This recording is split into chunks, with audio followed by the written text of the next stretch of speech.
우리가 예수님에 대해서 얘기할 수 있습니다. 또 예수님에 대해 어떤 태도를 가질 수 있습니다. 또 예수님께서 하신 일에 대해서 우리식으로 설명을 할 수 있어요. 그러니까 그거 예수님께서 일으키신 표적입니다. 예수님은 하나님의 아들이시라는 거죠. 그리고 하나님께서 예수님을 이 땅에 보내셨다는 표적입니다. 또 예수님은 우리를 인간으로서 가장 나보다 나를 잘 이해하시는 참 인간이십니다. 또 예수님은 우리가 어떻게 살지 방향도 가르쳐 주셨고 직접 행동하면서 보여주셨습니다. 이런 설명을 할 수 있어요. 그런데 어떤 경우에는 이 성경책의 저자도 그런 식으로 살짝 설명으로 들어오기도 합니다. 마태복음은 성령께서 마태를 통해서 쓰셨는데 마태가 살짝 들어와서 설명을 해주는 경우가 있어요. 굉장히 임팩트 있고 참 잘 설명을 잘했습니다. 마태복음 7장 29절 보면은 여기가 그거예요. 산상수훈 맨 마지막 부분이거든요. 그때 이는 그 가르치시는 것이 권위 있는 자와 같고 그들의 서기관들과 같지 아니하였다. 그러니까 예수님 가르치시는 것이 서기관들과 같지 않고 능력이 있었다고 합니다. 그런데 이 얘기를 붙인 이유가 그러면은 무리들이 놀란 거예요. 다 충격받았어요. 우와!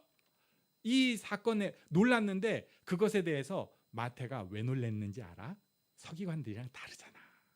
능력이 있으시잖아. 이렇게 설명을 해주는 것입니다. 그 다음에 마태복음 21장 45절 46절은 제가 폼은 잡았는데 그냥 한 번 더 눌러주세요. 네. 여기 보면은 이 대제사장과 바리새인들이 무리를 막 무서워하는 거예요. 왜 그리고 예수님을 당장에 못 잡았는가? 그 이유가 무리가 예수님이 선지자라고 생각을 하기 때문에 예수님을 당장에 붙잡질 못한 거예요. 그래서 예수님께서 예루살렘에서 그 대제사장 바리새인들이 보는 앞에서 논쟁하고 막 싸우고 할 수 있었던 것이 무리들이 예수님을 선지자로 아니까. 그러니까 그 무리들이 무서워가지고 체포를 못했다. 이걸 설명을 해줘서 그랬구나.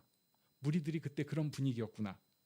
또 마태복음 27장에 보면은 이는 그가 그들을 시기로 예수를 넘겨준 줄 알미더라. 이거 빌라도 얘기거든요. 그러니까 빌라도가 예수님을 저들의 시기로 넘겨준 줄 이미 알았다는 거예요. 그것이 17절에 또 보면은 빌라도가 거기서 짐짓 물어보는 거예요. 바라바냐? 예수냐? 이걸 물어본 이유가 빌라도는 이미 알았다.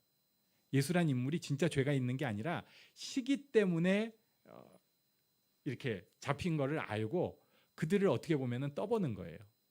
야, 이 종교 지도자라는 것들아, 니들이 한번 어떤 식으로 답하는지 내가 보고 있다. 하하, 이것들이 니들 외통수에 딱 걸렸어. 이런 식으로 설명을 해준 것입니다. 그런데 어쩌면은 가장 중요한 사건인 부활에 대해서 마태는 의도적으로 설명하지 않습니다. 그냥 있었던 사건만 쭉 설명을 하고 있어요. 왜 그랬을까? 부활의 사건 현장은 설명할 수가 없는 현장이기 때문에 그렇습니다. 인류 역사에 충격을 준 가장 중요한 사건이고 인류 역사의 처음, 그러니까 사람이 그냥 살아나는 거는 있을 수 있어요. 뭐 심장 멎었다가 사는 사람도 있잖아요. 그리고 특별하게 예수님께서 다시 살린 사람도 있잖아요. 근데 이거하고 다른 거예요. 하나님께서 뭔가 아주 놀라운 일을 하신, 이건 어떻게 설명할 수가 없는 그냥 충격이에요. 충격. 그러니까 우리는 부활 이렇게 하지만 그들에게는 이게 그냥 충격이었던 것입니다. 어떤 일이 일어났는가에 대해서 1절부터 설명을 하고 있습니다. 1절에 보면은 안식일이 다 지나고 안식일 후 첫날이 되려는 새벽, 요즘 말로 하면은 토요일이 다 지나고 주일의 새벽 시간대가 그렇다는 거예요. 주일 새벽이었다. 2절에 보면은 큰 지진이 났다. 그리고 주의 천사가 하늘로부터 내려와서 돌을 굴려내고 그 위에 앉았다. 이게 뭐야? 큰 지진이 일어났는데 주의 천사가 하늘로부터 내려와서 돌을 굴려내고 그 위에 앉았다? 이거 뭔가 이상한 거예요. 그리고 3절에 보니까 그 충격을 또 설명을 해요. 그 형상이 번개 같고 그 옷은 눈같이 희었다. 이게 이제 하늘의 존재라는 걸 이렇게밖에 설명을 못하는 거예요. 예. 눈이 부셨다. 번개 같았다. 4절에 보니까 지키던 자들이 무서워 떨며 죽은 사람같이 되어버렸다. 이들은 무덤 지키라고 보낸 군인들인데 아무 역할을 할 수 없고 오히려 무서워서 떨면서 죽은 사람같이 꼼짝도 못하고 있는 거예요. 그냥 완전히. 그때 천사가 여자들에게 말하는 내용이 5절과 6절입니다. 우리 한번 여기는 같이 읽겠습니다. 5절 6절 시작. 천사가 여자들에게 말하여 이르되 너희는 무서워하지 말라. 십자가에 못 박히신 예수를 너희가 찾는 줄을 내가 아노라. 그가 여기 계시지 않고 그가 말씀하시던 대로 살아나셨느니라. 와서 그가 누우셨던 곳을 보라. 아멘. 설명할 수 없는 충격. 그러니까 부활인데 그냥 충격이에요. 그래서 마태가 설명을 할 수가 없지 않았는가, 뭐 이렇게 생각을 하기도 하고요. 두 번째는 이런 견해도 있기는 합니다. 뭐냐면은 이것은 하나님께서 하신 놀라운 하나님의 특별한 일이라는 게 분명하다는 거예요. 하나님께서 하신 일이 너무나 분명하니까 그것에 대해서 토를 달거나 코테이션 이거 이런 거 그냥 아무것도 할 게 없는 거예요. 그냥 이거 하나님이 하신 일이야. 마태복음에 보면은 하나님이라는 표현을, 그러니까 하나님 나라라는 표현을 못 쓰고 하늘 나라라는 표현, 천국이라는 표현을 씁니다. 그러니까 하나님에 대해서 경외감이 있다 보니까 하나님이 직접 하신 일에 대해서 다른 설명, 추가를 못하고 있는 상황이에요. 인류 역사의 전환점이 되는 바로 그 순간이었습니다. 부활의 아침이에요. 그리고 우리가 지금 주일 아침이라고 해야 되나요? 주일 아침에 모였는데 주일에 교회가 모이게 된 바로 그 이유예요. 오늘 부활하신 것을 기억 기념해서 주일에 모이는 것입니다. 우리가 사실 다른 날에 모여도 성경적으로 아무 문제가 없거든요. 뭐 토요일에 예배 드릴 수 있죠. 수요일에 실제로 예배 드리는 교회도 제가 봤어요. 직접 가봤습니다. 그런데 주일 아침에 그래도 교회 전통을 따라서 모이는 이유는 예수님께서 부활하신 것이 우리 교회의 출발점이기 때문에 그렇습니다. 우리 믿음의 출발점이에요. 우리가 이 땅을 살아가는 가장 큰 이유가 바로 이날 아침에 일어났기 때문에 우리가 주일에 모이는 것입니다. 우리 한번 옆에 계신 분에게 말씀해 주시겠어요? 예수님 부활하셨습니다.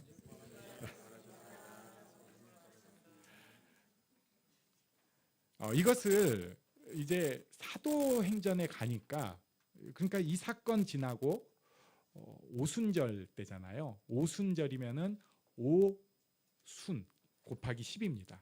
50일이면은 49일 50일이면은 한 달 반, 2달 정도 됐을 때예요. 예수님 부활 후니까 이게 그 정도 됐을 시간.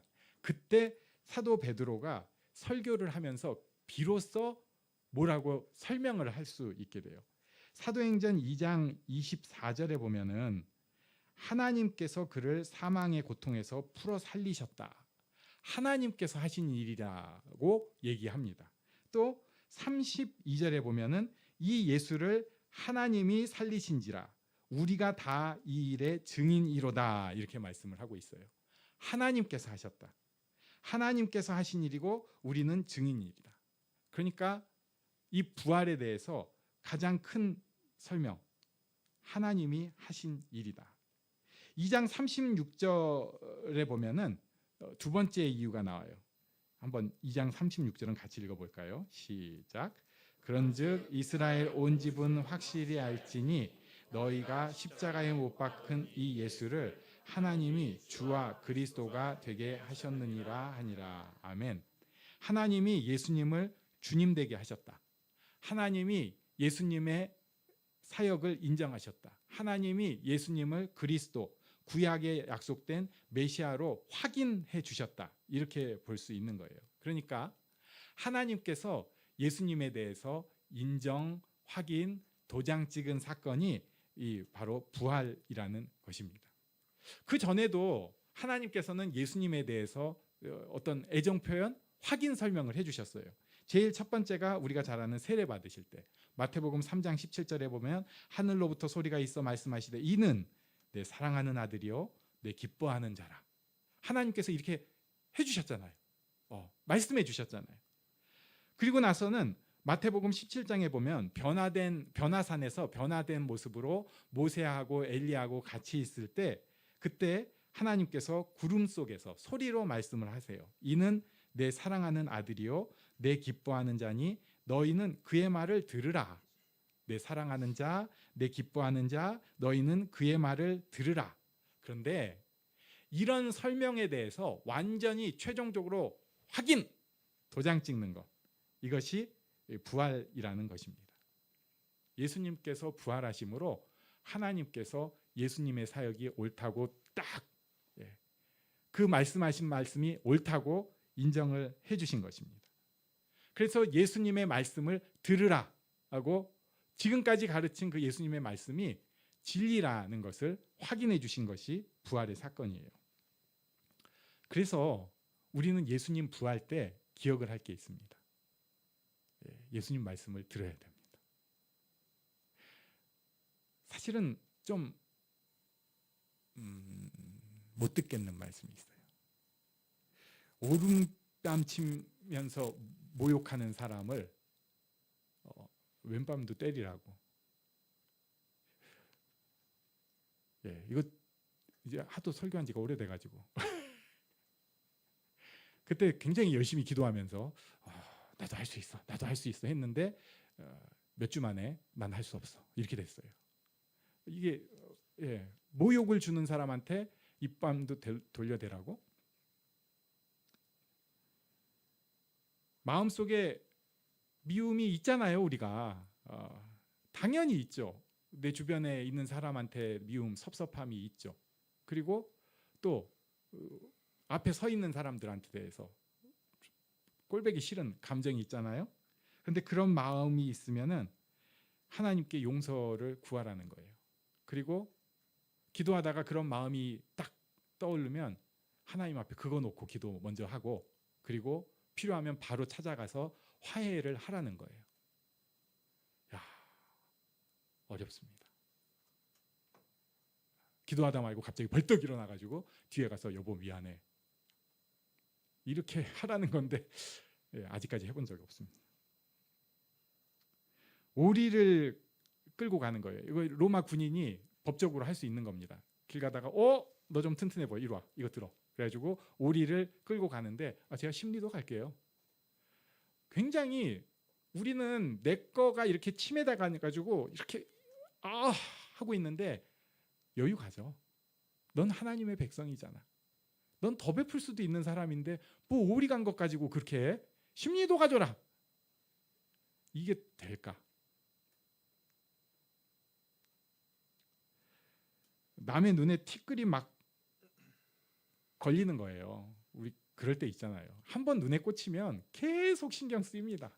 게다가 그게 나를 까슬까슬하게 하는 거면 짜증이 점점 막 올라가는 거예요. 그런데 그 티끌이 까슬거리는 순간에 내 들보가 있는데 내 들보가 있는데 그걸 찾아내서 빼야 됩니다.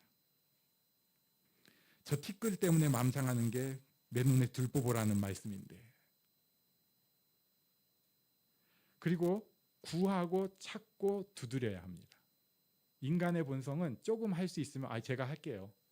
이게 인간의 본성인데 그게 아니고 하나님께 내 힘으로만 하는 게 아니라 하나님께 구하고 찾고 두드려야 합니다. 제일 어려운 거 내가 10,000달란트 탕감받았다는 거 인정하고 100데나리온 빚진 사람에 대해서 용서해 줄 수 있어야 됩니다. 한번 우리 옆 사람에게 말씀해 주시겠어요? 용서합니다. 용서합니다. 지금은 예배 시간이라 이게 쉬운데 이거 안 돼요. 다른 사람은 다 할 수 있는데 누군가에 대해서는 그게 안 된다고요.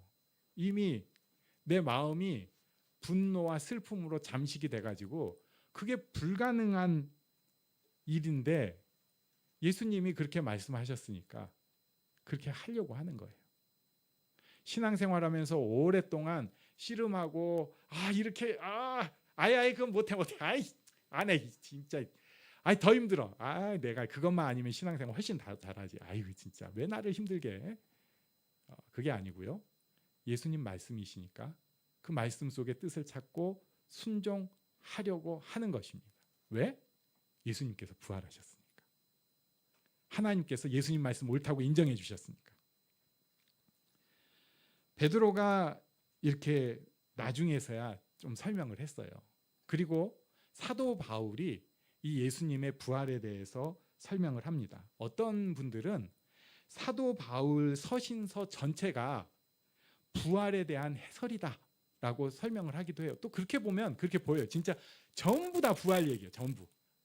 물론 계속 부활 이렇게 써 있지는 않지만 하나님과 예수님의 관계를 통해서 우리가 예수님의 그 부활을 때문에 어떻게 됐는가, 십자가와 부활 때문에 우리가 어떻게 됐는가가 사도 바울 서신에 계속해서 모든 것의 근원입니다. 그 중에서 제가 또 특히 놓치지 않고 싶었던 것 있었어요. 고린도전서 6장 14절에 보면 이런 말씀이 있습니다. 우리 같이 읽어볼까요? 시작. 하나님이 주를 다시 살리셨고 또한 그의 권능으로 우리를 다시 살리시리라. 아멘. 여기까지는 이제 이렇게 할 수 있죠. 그래, 예수님 다시 사실 거야. 그랬대. 내가 본 것도 아니고 어떡하겠어. 성경에 썼다. 사람들이 그렇게 믿는다니까 그런가 보지. 여기까지는 됐는데 그 다음에 무서운 말씀이 있어요. 그의 권능으로 누구를? 우리를 다시 살리시. 이 말씀을 그냥 별 생각 없이 볼 때는 그래, 아멘.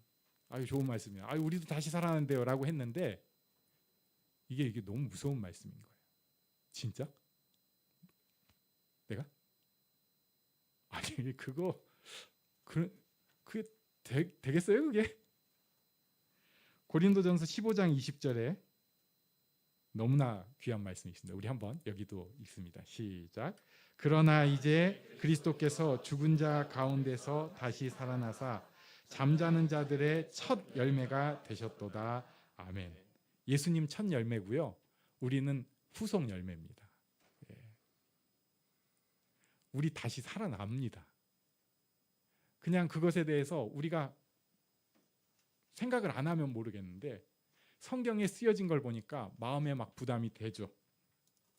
사도 바울이 그것을 쿡 찔러서 얘기를 하는 거예요. 너네 예수님 부활은 끝이 아니야. 첫 번째 부활이고 우리가 그 뒤를 따라 다 부활할 거야. 하나님이 예수님을 살리신 사건이 그냥 그때 일어난 과거의 사건이 아니라 바로 우리의 사건이고, 그러니까 우리가 부활에 대해서 소망을 가져야 된다고 굉장히 강력하게 말씀하고 있는 것입니다. 지금 우리가 어떤 모습으로 살아가나요? 일반적으로 우리가 교회에 이렇게 나와서 계속 신앙생활 하시는 분들은 은혜 받은 경험이 분명히 있는 분들이죠. 대부분 있어요. 그리고 지금도 가끔 감동을 분명히 받습니다. 교회에서 받을 때도 있고 아닐 때도 있지만 어쨌든 하나님이 주시는 감동이 있어요. 생각해 보면 있어요. 그런데도 그 모양 그대로입니다. 맨날 고민하던 것 똑같이 고민하고 있고, 고통받던 것 똑같이 고통받고 있고, 옆에 있는 사람들 때문에 스트레스 막 받아가지고 너무 힘들어하는 거 그거 똑같이 그렇게 괴로워하고 있어요. 불안합니다. 앞날에 어떤 일이 생길지 두렵고 불안한 거 똑같이 그러고 있어요. 이게 잘못된 게 아니고요. 지극히 정상입니다. 그게 나예요, 나. 그게 내 모습입니다. 그러나 성경이 우리에게 가르쳐주는 소망이 있는데요. 예수님이 부활하셨다는 충격, 하나님께서 예수님을 부활시키셨다는 그 놀라운 사건에 근거해서 우리도 부활한다는 것입니다. 우리도 부활할 거예요. 그 소망을 가지라는 것입니다. 한번 우리 옆 사람에게 우리도 부활할 겁니다. 이렇게 말씀해 주십시오. 진짜 부활을 가지고 있는 사람이라면 조금 다를 수 있습니다. 그리고요, 이거는 우리에게 주어진 숙제인데 미래에 부활하니까 그때 부활할 거야가 아니에요.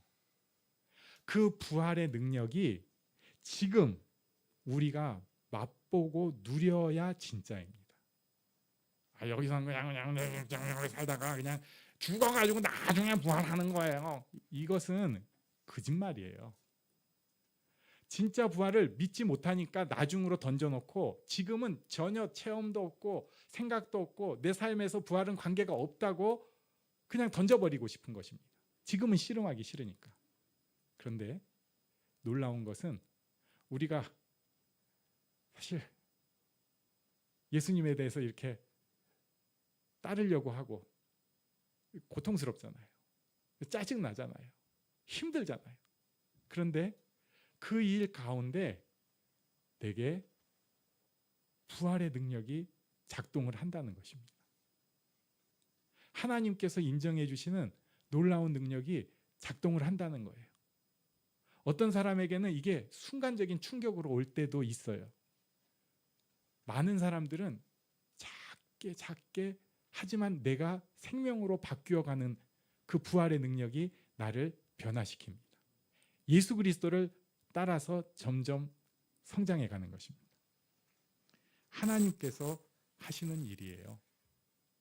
그래서 우리가 많이 부족하고 그냥 세상 사람들이랑 똑같은 것 같지만 지금도 소망을 가지고 하나님께서 일하신다. 나의 삶 가운데 오늘 지금 일하신다. 소망을 가지고 살아가는 것입니다. 예수님께서 부활하심을 믿는 우리들, 나의 부활도 기억하시기 바랍니다. 그리고 하나님께서 지금 그 힘으로 우리 삶 가운데 역사하신다는 것을 기대하고 하나님 앞에 씨름하는 우리가 되기를 간절히 소원합니다.